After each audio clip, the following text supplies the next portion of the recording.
Hello friends, it's Phil, and today, let's just say, I have won the battle.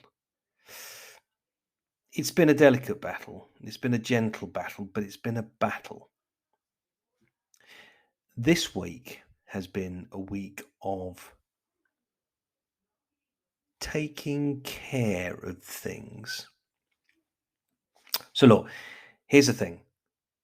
With most lawns, or let's just say all lawns, maybe I'll start there. And I'm going to choose my words carefully and delicately. But most lawns are out of condition. Most lawns are technically neglected. And I always hate using that word, but it's the best word to describe caring for that isn't happening. The one thing that most lawns benefit from, and it can be done most of the year, let's say, is lawn renovation. Is like taking a lawn that's out of condition, that's been neglected, technically, and pulling it back in history, pulling it back in time. And the process of doing that I explained on a previous podcast. But largely, let me just run through that again. Cut it really short, double or triple scarify the lawn, aerate or maybe don't aerate, clear the area, overseed, dress with a quilt of compost, and in some cases put a membrane over the top, and in other cases don't worry. That all depends on the weather is being fair or whether the weather's not being fair. And birds. But look, so you've renovated the lawn, and then it takes time for that lawn to pull itself back together, particularly in the first year.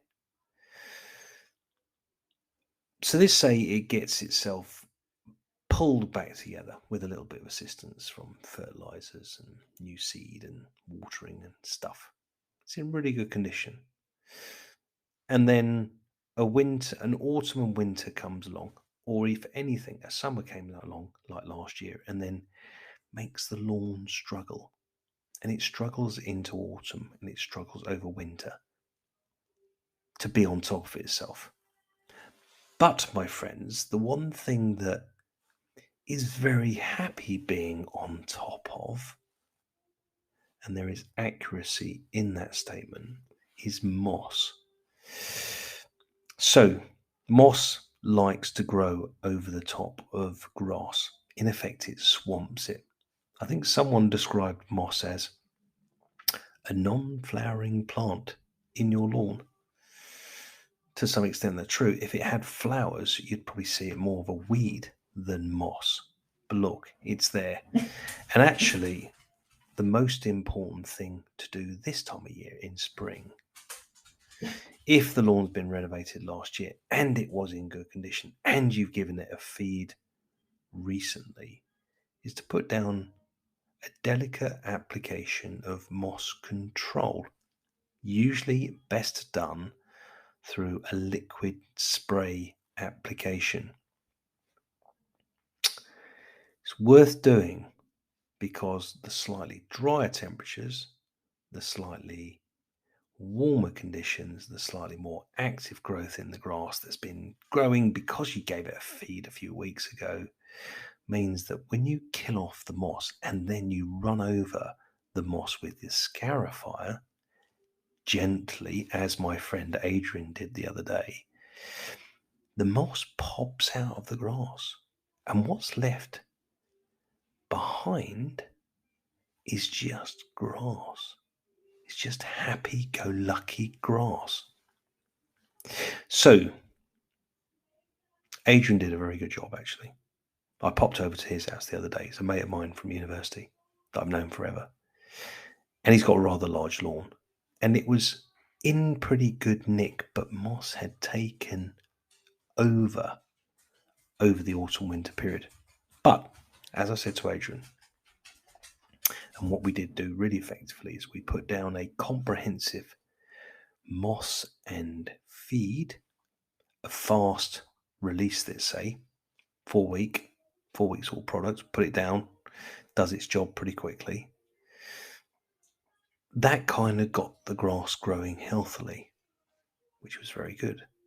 But there was just that little bit of moss lingering in patches that had to be dealt with on a kind of a bespoke basis, let's say.